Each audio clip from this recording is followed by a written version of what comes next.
मूर्ख नाई रे कहार षंढ गाई गोरु षंढ पाखु केबे जुबुन के जानी को लक्ष्य थिबे आकादरे पुट्टाडा काट देबे निश्चय हां लक्षिणांच नदीनांच सुंगीना शस्त्र पानी ना पानी बोलते हस्त हस्त रे जे सदा बेले गोटे शस्त्र धरी बुलुथिबो हां ताको मध्ये गोटे विश्वास नाही आपण गोटे विश्वास नाही की काहे की आपण को विश्वास नाही काहे की कोडे नेले हेडी देखंदो आसिला डुएडा को अर्जुन बाबू धरिचंदी हां आपण सदा सर्वदा हस्तरे शस्त्र धारण करछंती आपण गोटे विश्वास नाही हां ए दुदा जदि हम तू राजा पुत्र ए तमे रजार पहिले अन्याय कले हम सुनिबना कोन हां तमे रजार पहिले हे दो एदा अन्याय कले के सुनिबा आज्ञा के सुनियो ना दुदा हां आमे क्षत्रिय वंश रे जन्म ग्रहण करिचु दुष्ट मानकु संहार करी दुष्ट मानकु संहार साधु संत मानकु पालन करिबा एहा हमर कर्तव्य अटे दुष्ट मानकु संहार करी साधु संत मानकु पालन करिबा आपनकर कर्तव्य अटे कर्तव्य एले काहाकु विश्वास नाही स्त्री राजा राजा ए मु राजा नुहे मु राजा कुमार आंके युवराज राजकुमार नहंती राजा राजा खळ लोक की दुष्ट लोक आर वाला दुष्ट लोक विश्वास नाही एहा कई दूर करो आज्ञा जे का कथा कुआडे जाउची जाऊ आज्ञा प्रकृति रे स्त्री जातिरा को विश्वास नाही मोटे नु हो मोर मां माने मते घर को नाट बंद करी हम गां को गला पर गाली कर दियो हां चलिबो किंतु मु जहा कहबी मां माउसी माने सत्य कथा कहबी मो ऊपर के राग रखी नाय भितरी भितरी गाली करिए सिना के रागिएनी प्रकृति रे स्त्री जाति की विश्वास नाही धोखा दिया जाति केमिति विश्वास नाही निजर स्वामी हो कि सांग साथी हो कि नले सासु ससुर हो केड़े बड़ गुप्त कथाटी कहिथिबे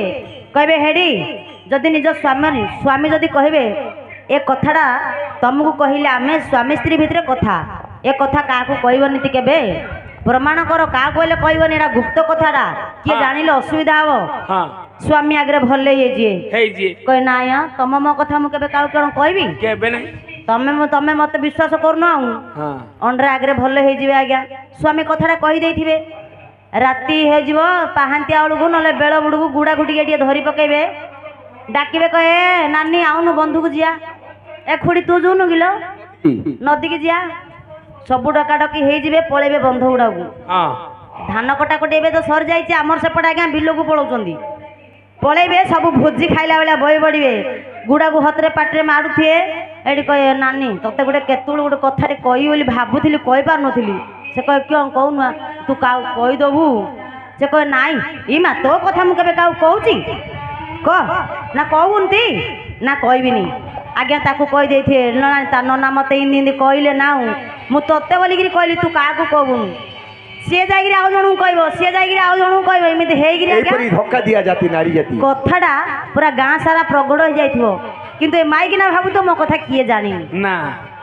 ए जे का कथा छाड़ हे हां ए सब कथा तो अर्जुन को मां गडु जात होइछि आ ए हां कोन एबे केतन जे हां हां करथले घर आडे कथा पळेला कोन ए करचंदी आउ आपनकर मां कुंती को ठारे कथा जात होइछि अभिशाप अछि स्त्री मानकु अभिशाप मिलिछि कोन केते बेले समय कथा जानि छु केते बेले समय कथा जेते बेले महाभारत युद्ध आरंभ हैला हां आंके पंच पांडव पांच भाई हां युद्ध को गले आज्ञा दिन को गोटे गोटे युद्धा को मारी करी आसीबार निश्चय आसिले घर को मां कुंती की कहबे मां आज आमे भीष्म को वध कर देलु जेते बेले महाभारत युद्ध आरंभ हैला हां कहलु मां आजी पितामह भीष्म को सरसज्जा कर देलु याको मां कुंतींगर खुशी आउ कहले न सरे कहले जा हो मो पिला ने एडे बड़ योद्धा को विनाश करी आसिले आंक मां कहबे तथास्तु आउरी तमे युद्ध रे भले की जीत लिया आस जय युक्त हेगिरी आस तापरे गुरु द्रोणाचार्य को वीरगति प्राप्त कर देलु आंक मां खुशी हेबे आज्ञा जणे जणे मले आंक मां बहुत खुशी हेबार किंतु जो दिन किंतु आजी सुत पुत्र कर्ण को बध कर देलु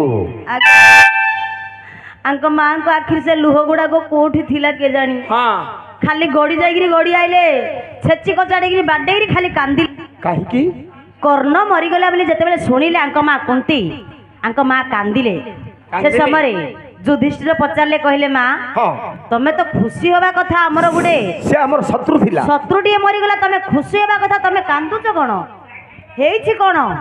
ଆଜି କର୍ଣ୍ଣ ମରିଗଲା ବୋଲି ଶୁଣିବାରୁ ତମେ କାହିଁକି କାନ୍ଦୁଛ କାହିଁକି ଆଜ୍ଞା ଏତେ ଦିନ ହେଲା କଥାଟା ଗୁପ୍ତରେ ରଖିଥିଲେ ଯାଇଥାନ୍ତା ସେ ତ କର୍ଣ୍ଣ ତ ମରିଗଲାଣି ଆଉ କ'ଣ ଆଇବ କି ଏ ଗୁପ୍ତ କଥାଟା ପେଟରେ ରଖିପାରିଲେନି ଯୁଧିଷ୍ଠିରଙ୍କୁ କହିଲେ ଯୁଧିଷ୍ଠି କର୍ଣ୍ଣ ହଉଛି ତ ବଡ଼ ଭାଇ କର୍ଣ୍ଣ ହଉଛି ତ ବଡ଼ ଚୋଟି। ମୁଁ 7 ବର୍ଷ ସମୟରେ ହଁ ସୂର୍ଯ୍ୟଦେବଙ୍କ ଆଡୁ ତ କର୍ଣ୍ଣ ବଡ଼ ଭାଇକି ଜନ୍ମ କରିଥିଲେ ସିଏ ହଉଛି ତୋର ବଡ଼ ଭାଇ ହଁ ଯୁଧିଷ୍ଠି ଆଜ୍ଞା ମନ ଦୁଃଖ କଲେ ପୁଣି କ୍ରୋଧ କଲେ କହିଲେ ତମେ ଆଜି ଯାଇ ଏ କଥାଟା ଆମକୁ କହିନଥିଲ କାହିଁକି ଯଦି କହିଥିଲେ ଯାହେଲେ ଆମେ କର୍ଣ୍ଣକୁ ମାରି ନଥାନ୍ତୁ ତମେ ଯୋଉ ନ କହି ଆଜି ସେ କର୍ଣ୍ଣ ମରିଯିବାରୁ କହୁଛ ସେ ଆମର ବଡ଼ ଭାଇ ବୋଲି ହଁ ତେଣୁକରି ମୁଁ ତମକୁ ଅଭିଶାପ ଦଉଛି ମା କିଏ ଯୁଧିଷ୍ଠି ଅଭିଶାପ ଦେଲେ କୁନ୍ତୀଙ୍କୁ ତମ ଆଜିଠୁ ତମ ସ୍ତ୍ରୀ ମାନଙ୍କ ଗର୍ଭରେ ଗୁପ୍ତ କଥା କେବେ ମଧ୍ୟ ରହିବ ନାହିଁ ହଁ ଆଜ୍ଞା ବଡ଼ ଗୁପ୍ତ କଥା ହେଇଥାଉ କାହା ଆଗରେ ହେଲେ ଖୋଲିକିରି କହିଦେଇଥିବେ ତେଣୁକରି ତମ ସ୍ତ୍ରୀ ଜାତିକୁ ବିଶ୍ୱାସ ନାହିଁ ଗୋ ମା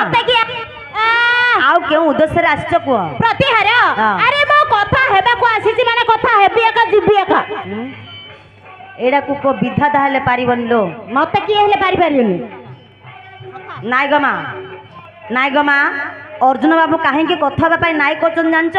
କାହିଁକି ଦୀର୍ଘ 12 ବର୍ଷ କାଳ ବନବାସରେ ବୁଲିଛନ୍ତି ହଁ କୋଉଠି ହେଲେ ମାଇ ଛାଇ ପଡନି ନାଇଁ ଯଦି ମାଇ ଛାଇ ପଡିଯିବ ଅର୍ଜୁନ ବାବୁଙ୍କର ଦି ମୁହଁ ଫିଟିଯିବ ଏଇ ତମ ଆପଣଙ୍କ ଭଲ କଥା କହୁଛି ଆଜ୍ଞା ହଁ ଭଲ କଥା କୁହ ଭଲକୁ କହୁଛି ନା